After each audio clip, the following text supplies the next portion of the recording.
Episode 1496. Café Anyway.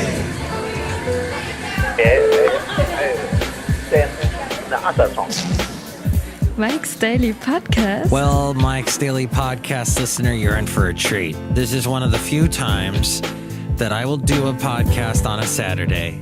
But I got all my work done at work, and it's either this or watching Netflix, and I really don't want to watch. I will not get into Stranger Things. You can't make me. But Mike, it's so good. Mike's Daily Podcast. Not today. Did you enjoy the last show where Stormy Phoenix stopped by? Wasn't that great? Mike's Daily Podcast. We're at the last place on earth, somewhere in Podcastro Valley 10. And now I have to give you something that's my little gift to you. And here it is. Black Friday's over. You're welcome. That's so awesome. I hate the biz. The biz of shopping, trying to find a parking spot. Mike's Daily Podcast. Nothing for the heart, nothing for the pot, as it were. We're here at the last place on earth, and Mike's today we'll get to Daily Shelley Schuhart, Floyd the Floorman, Podcast. John Deere the engineer. Yeah! And I will stand in the rain forever. And do. Actually, it's supposed to rain tonight. I can already see the clouds forming as I look out the windows of Café Anyway. And somebody just walked in. Hello, Mike Matthews. It's Shelley Schuhart, gift shop supervisor. I am so done with Black Friday. Well, Black Friday is done. Oh, that's true, huh? Yeah. I sold everything in the gift shop. Everything in the gift shop at Café Anyway is gone? Yeah, I made a bunch of money. I'm going on a vacation. Yay for you. Look who else walked in. Oh, Mike, this is Floyd the Floorman. And this is John Deere the engineer. Mike, we've made some new taffy that we can sell at the gift shop. At Cafe Anyway. Taffy. Aw, taffy. Roman chewing candy. Huh? That's what I've heard it also called. Hey, well, that sounds great. You know, taffy is that wonderful stuff gets stuck in your teeth.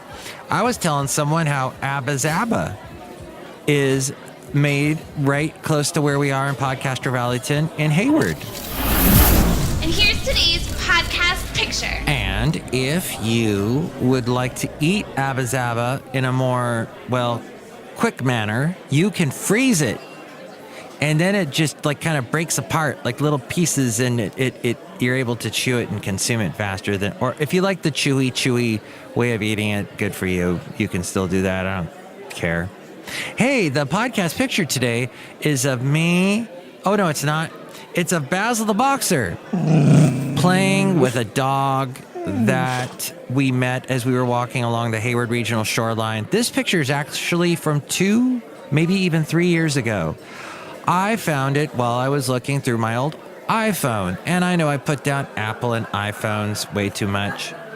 I say how they're hoity-toity and they're basically built for people that are snobs and stuck on themselves and full of themselves and blowhards and have nothing creative to say, and they stink and they're old and they're stupid.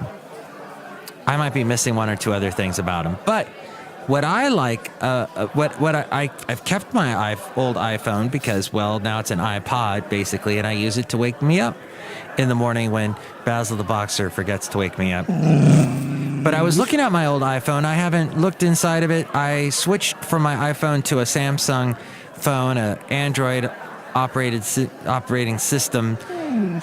Oh, you know what?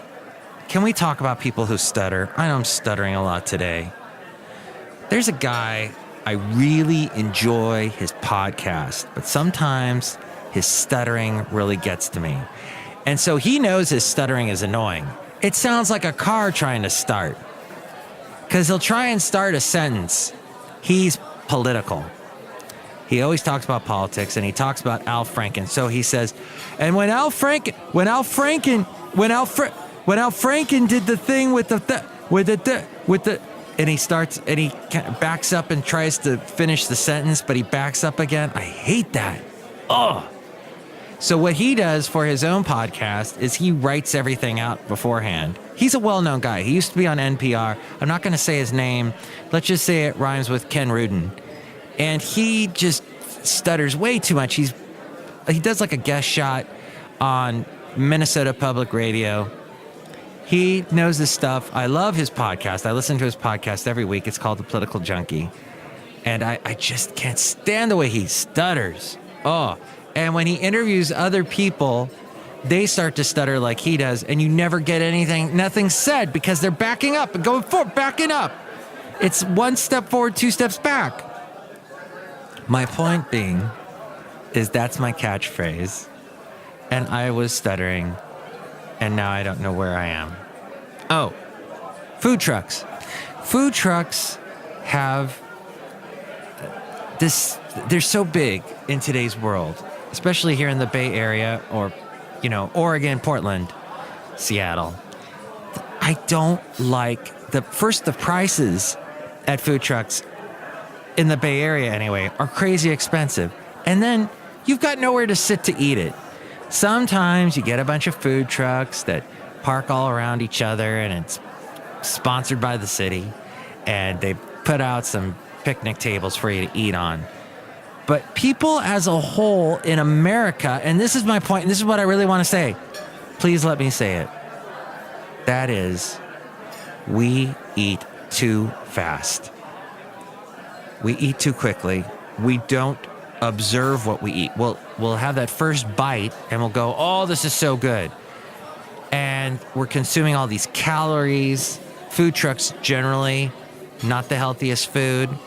Lots of fats, lots of frying, deep frying, heavy, fatty things in it. Oh, so good. But yet so bad for you. And we don't slow down and enjoy what we eat. We don't think we're watching TV.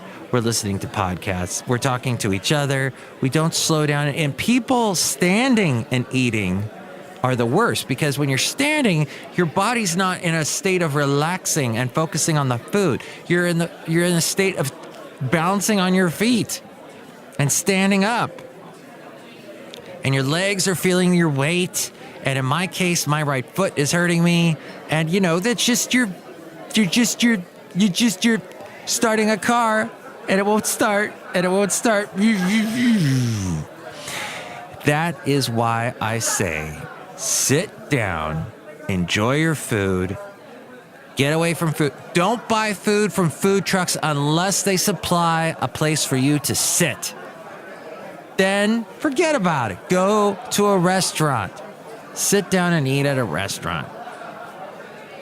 Pay that wage person, your food server, a nice tip because they've made where you are sitting nice and a nice experience. Hey, if they didn't clean up the crumbs and from the last people sitting before you, maybe don't give them such a big tip. However, if the people that were sitting at your table before you were a crazy family, a young couple with 8 kids, and the kids are running around, and the parents look miserable, and they don't know how to cook anymore, so they bring their kids to the restaurant to pay for them, and they don't care, they just leave this huge mess when they go.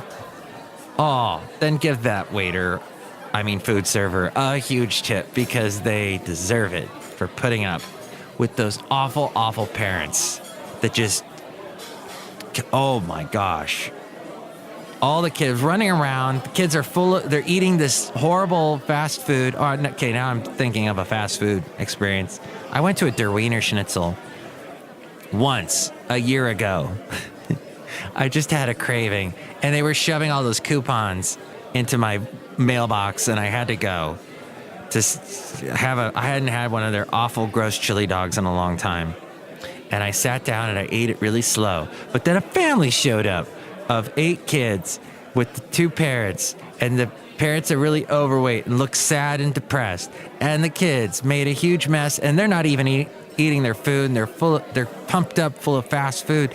And that stuff is processed. and it turns right to sugar in your system. In a kid, it turns not only into sugar, but it turns into some sort of super serum. It's a super serum that makes them super people that fly around. My point being that we should stay away from food trucks and fast food and cook at home and eat slow. Hey, Mike'sDailyPodcast.com is a great website where you can listen to past shows. You can actually catch past interviews I've done. I got to interview Keith Urban about 15 years ago when he was just getting started. And he sang a Dire Straits song. No, not Money for Nothing and Your Chicks for Free. No, not The Walk of Life. No, not Sultans of Swing. No, not So Far Away. He sang Romeo and Juliet because I asked him to. And he was a nice guy and he sang it. So you can hear that and other cool interviews that I've done. I interviewed Saint Motel before they got popular with their song, Gotta Get Up, Move, na na na na na na na na. What was the other one they had? The other one that sounded just like that. All their big songs. So that's all there at Mike'sDailyPodcast.com.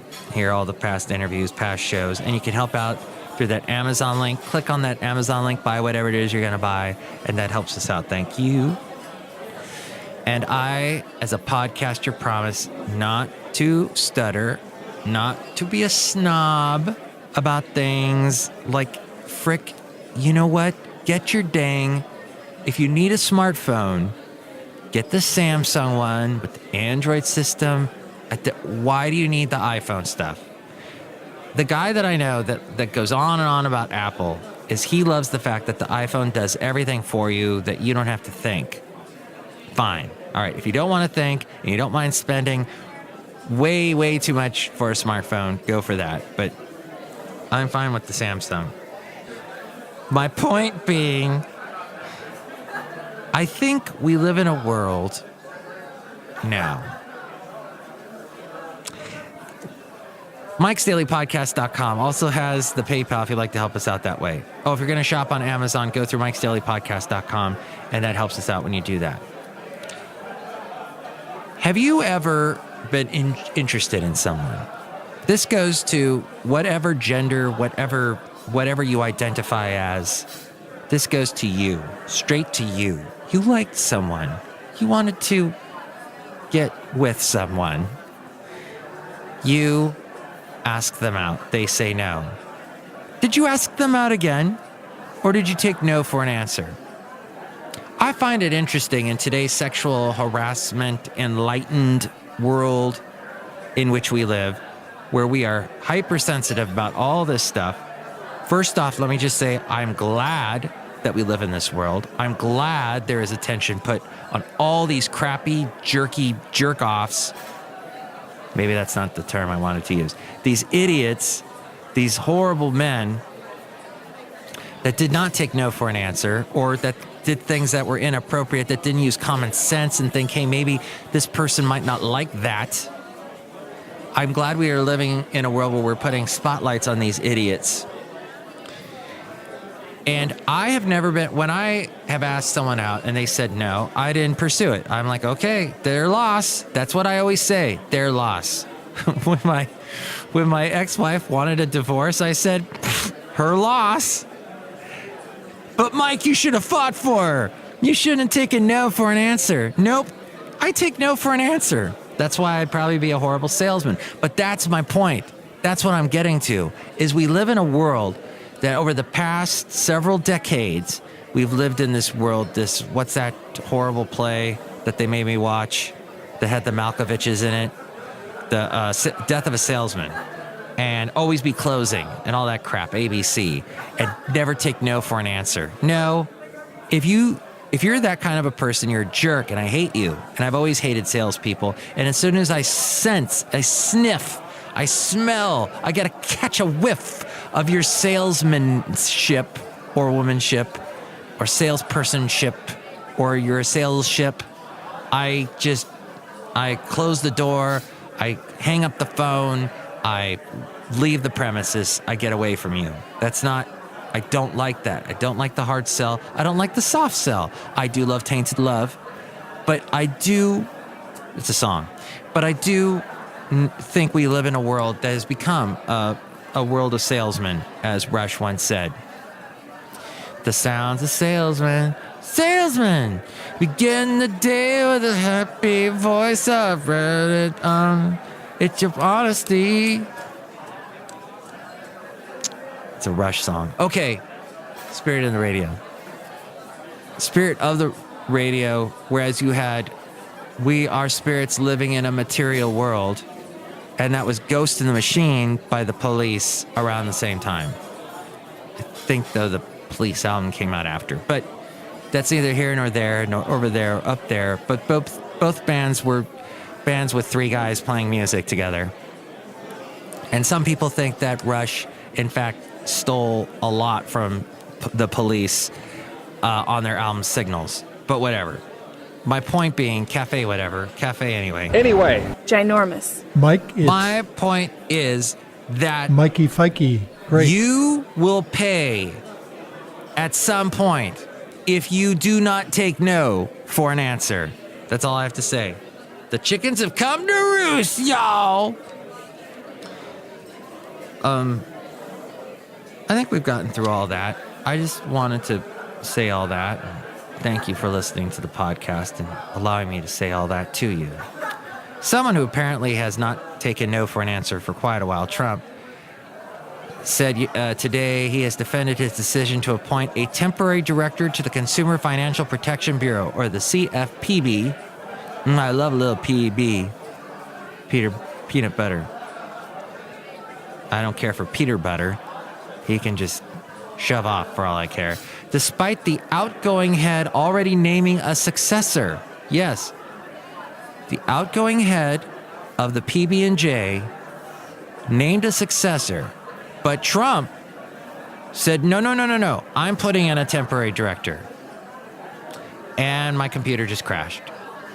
Thank you. Oh, and now it's gone. Oh, so frustrating.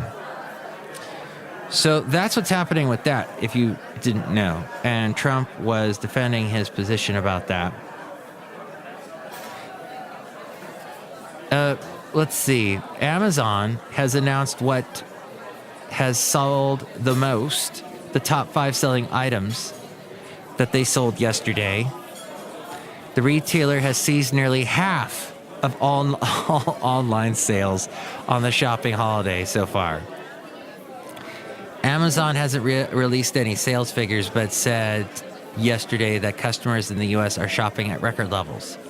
The company said these are the top selling items on their website: the Amazon Echo Dot, Fire TV Stick with Alexa voice remote, the TP-Link Smart Plug, okay, the Instant Pot. Oh, yes. That makes sense. My roommate bought an Instant Pot last year. And I think they usually, it's a pressure cooker. And I think as in last year, it was heavily discounted. So people were just picking that up. I mean, you can cook so much stuff. My roommate's making things that smell so wonderful. And the 23andMe DNA test was also a top seller. Let's see. The TP-Link Smart Plug is another Amazon product. It allows users to turn electronics on or off remotely using a tablet or smartphone. Fascinating.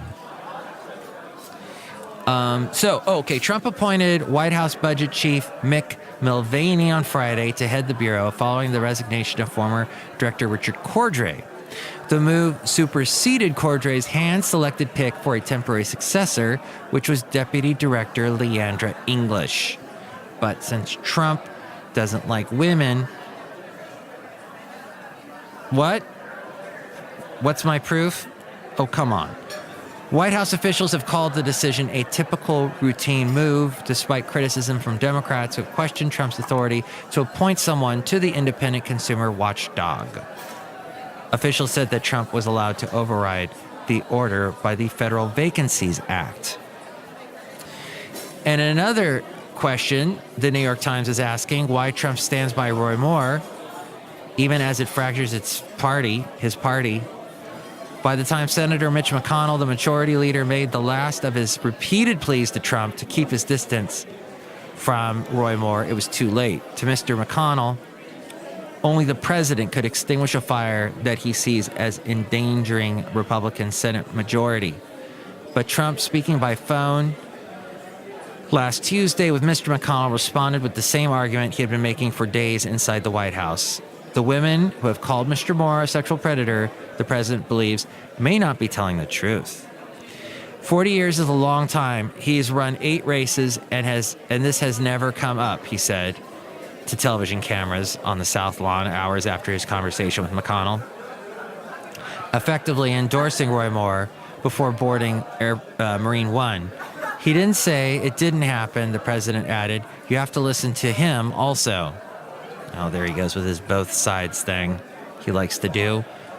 Trump's decision to reject every long-shot plan to save the Senate seat reflects the imperative that an unpopular president faces to retain his political base, a determination that he should follow his own instincts after having felt steered into a disastrous earlier endorsement in the Alabama race, and even his insistence that he himself has been the victim of false accusations of sexual misconduct. But in tying himself to Roy Moore, even as congressional leaders have abandoned the candidate,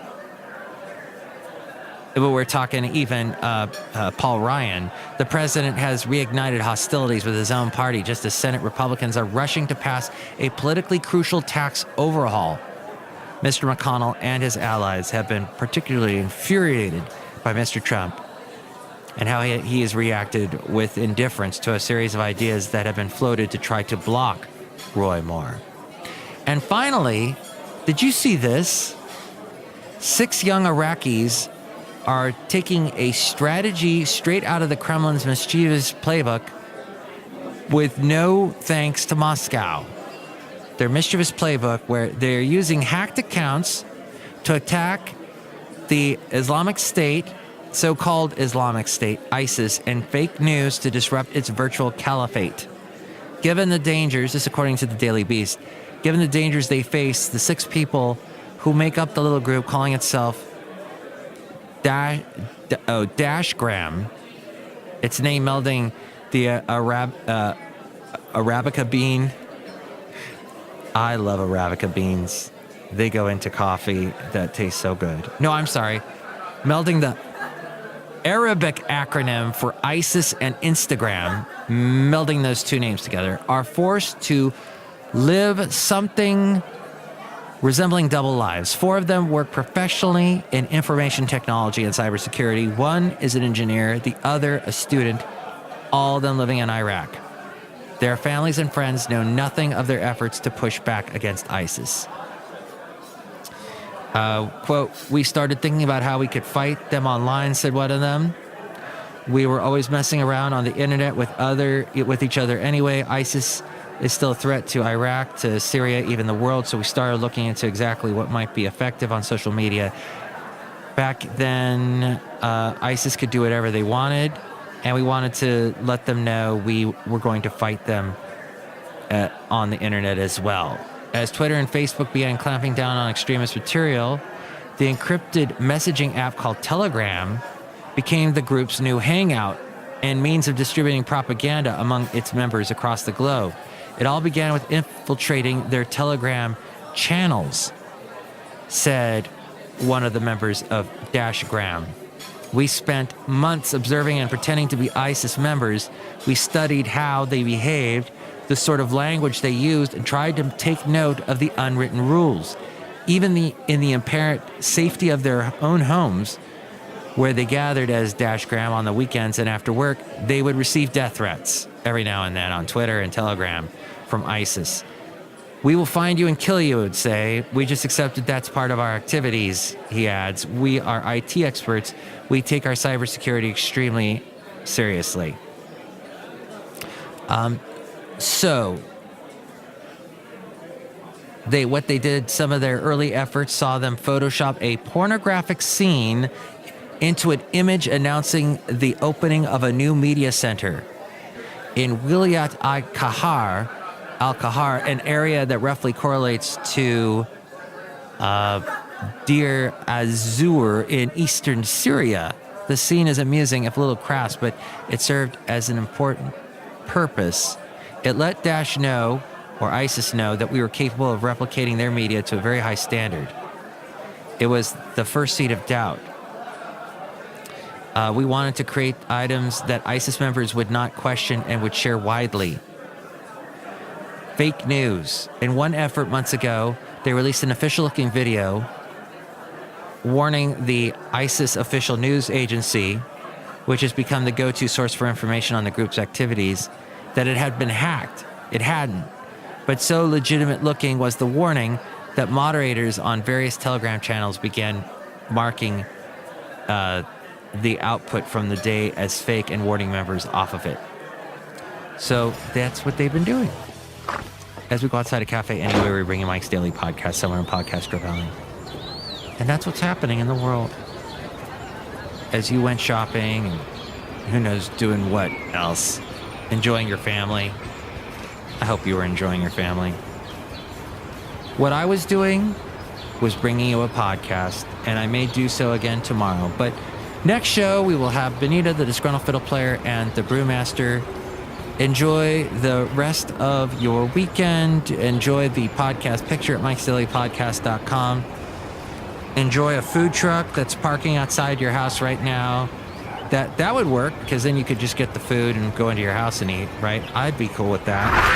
Mike's Daily Podcast is written and produced and performed by Mike Matthews. His podcast is super easy to find. Download or listen to his show and read his blog at mikesdailypodcast.com. Email Mike now at mikesdailypodcast@gmail.com.